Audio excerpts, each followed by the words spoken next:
welcome into the Flippin' Hippos YouTube channel. I'm Star. We are at the beginning of July, which means I'm going to be covering all the plush that's sold on our eBay platform in June in this video. This is my favorite video to do each month. I love talking about plush. I love sourcing them, photographing them, listing them, selling them, shipping them. I love, most of all, making videos about them. Plushies are my favorite.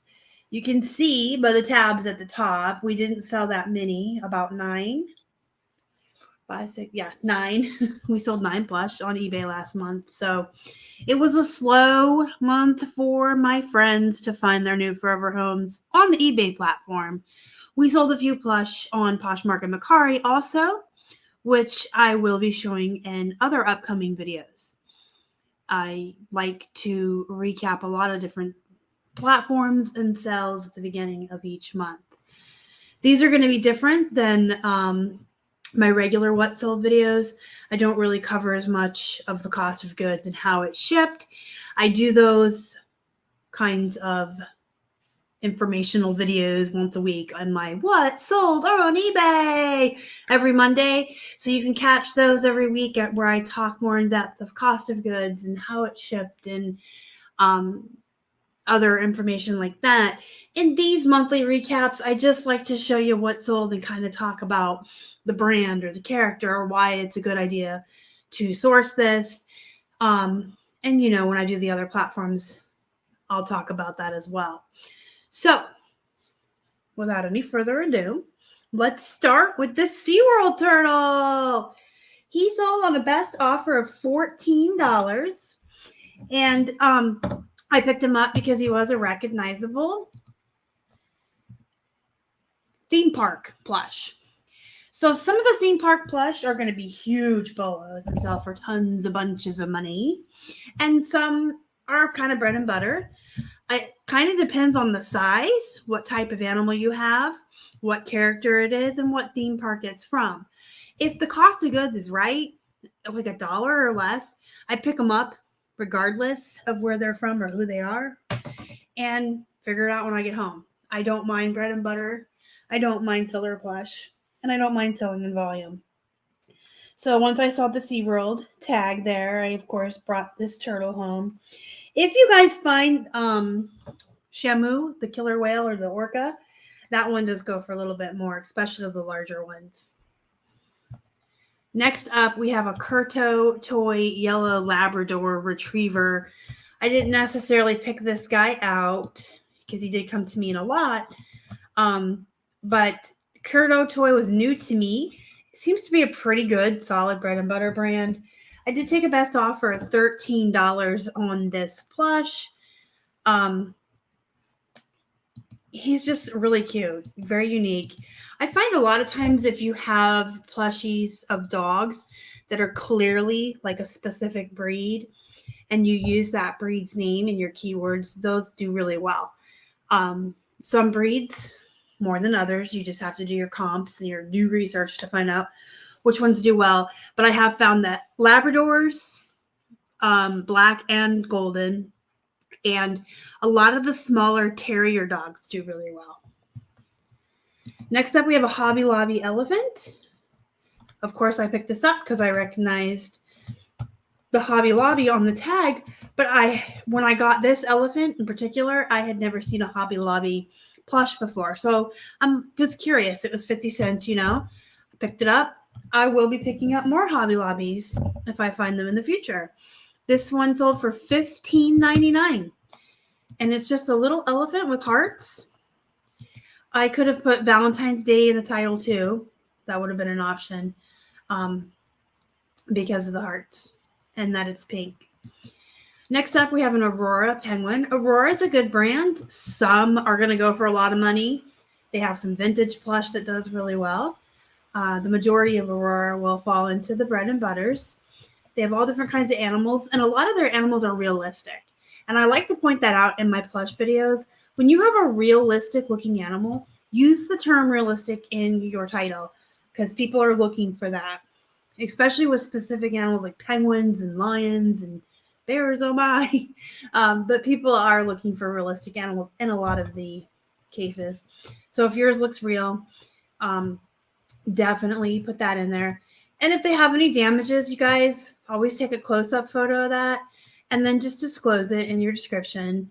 Penguin has some threads in its left wing where it was possibly repaired or ripped. See photos for details. So it's in the description here. It's in the description up top. And I've put a photo of it. So hopefully, even if the buyer doesn't read, they'll have seen the picture, right? Next up, we have a Sesame Street Cookie Monster backpack.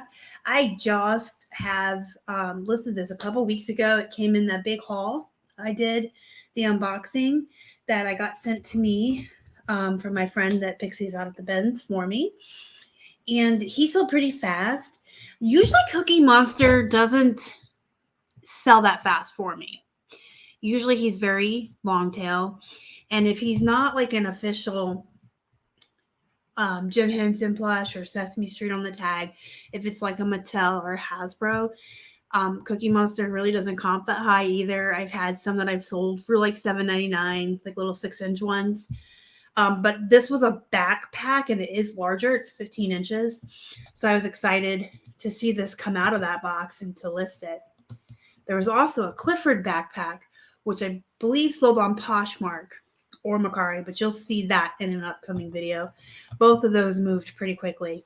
So plushies that double as backpacks are a bolo. They sell fast. They have a really good sell-through rate, like as fast as they sell. Was that proper English? As far as their quickness of sewing, the plushie backpacks do really well. Some are going to have more like bread and butter type prices, and some are going to go for more money, depending on the character of the animal or the brand. But they sell so quickly. If you get them at a good enough cost of goods, you're getting your return on your investment so fast that I always think they're worth it. Also the purses, and they have like little coin purses for girls and handbags. They usually do really well, but especially the licensed characters. This is a pig from the Chelsea Teddy Bear Company, and it has Bob Evans Sunshine Farms bandana. So this is clearly a plush that is to represent a pig being raised for bacon or ham or sausage. But it's a cute pig. Bob Evans was recognizable to me. It is a restaurant. At least we had it in Pennsylvania. I don't know if it's in any other states. It's kind of like a Bob's Big Boys. And boy, did I just age myself there. That's an older restaurant. But it's kind of like that, or like an Eaton Park, or I guess kind of like a Denny's, but not so much. But it's a restaurant that I was familiar with, and I thought the pig was cute. He sold for $17.99, so that's a good deal for a small 6-inch pig. Again, just like with theme parks, if it's a recognizable store or restaurant, I pick them up. Barrington Collection Angie teddy bear, cute bear. She has a nice like Sunday hat and a flower in it and a little dress. And I thought it was so cute that she had her little matching purse. And she did have one spot on her dress. So I did disclose that, just like I do all my flaws, and got a good close-up shot of it. And she sold for $31.49 on a best offer. These Barrington Bears and the Boyd's Bears, the ones that have like these little costumes and themes, I always grab. Some of those Boyd's Bears are worth a great deal of money. Some not so much, but I always get them if the cost is good. Look at her face. This is a cute bear. Then we have this doll. This isn't technically a plush, but I still wanted to show it in this video because it's kind of like a plush. So this is a Marie Osmond Tiny Tot Baby Alice. I don't really know anything about these porcelain dolls or Marie Osmond. I know Jack Squat, but I know Disney. And if you had seen her in my original What Sold on eBay video, on the Mondays that I put out. When she sold, I told you guys we had bought out an entire Alice in Wonderland collection at a yard sale. So there was porcelain dolls, there was plushies, there was collector's mugs, teapots, necklaces, pens. This woman had so much Alice in Wonderland stuff, and we got everything for one really great price. So we sold it all. But this is just an example of kind of stepping outside of your comfort zone or out of your wheelhouse a little bit. I don't know a lot about dolls, but I know Alice in Wonderland, so I thought that she was worth it. And she sold for $33.74 plus the buyer paid shipping on her. And last but not least, you may remember him from this week's What Sold video. This is Babar the Elephant. He came out of the same lot or unboxing as Cookie Monster here. And he sold for $29.99.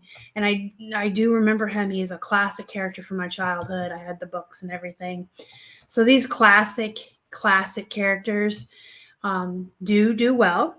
I still do well with Clifford. I really think that a lot of the literary characters do just as well as the ones from TV shows and movies. So keep your eyes out for those. Kohl's Cares makes a lot of the characters from children's books. If you guys have any questions, comments, or concerns, leave them down below. Hit the thumbs up before you leave. If you would, you guys, it helps the channel so much. And if you haven't already, please subscribe. Help us feed a hungry hippo. And don't forget to join our Facebook group. It's called Flippin' Hippos Reseller Pod. You can learn so much more about Plush in that group, as well as everything else that comes along with reselling. It's a really great group full of really amazing resellers from the community. So join our group. I put a link down below for you, or you can just search for us on Facebook. And hey, until next time, go be productive, go make some money. And as always, thank you so much for watching. Y'all are the best. Bye.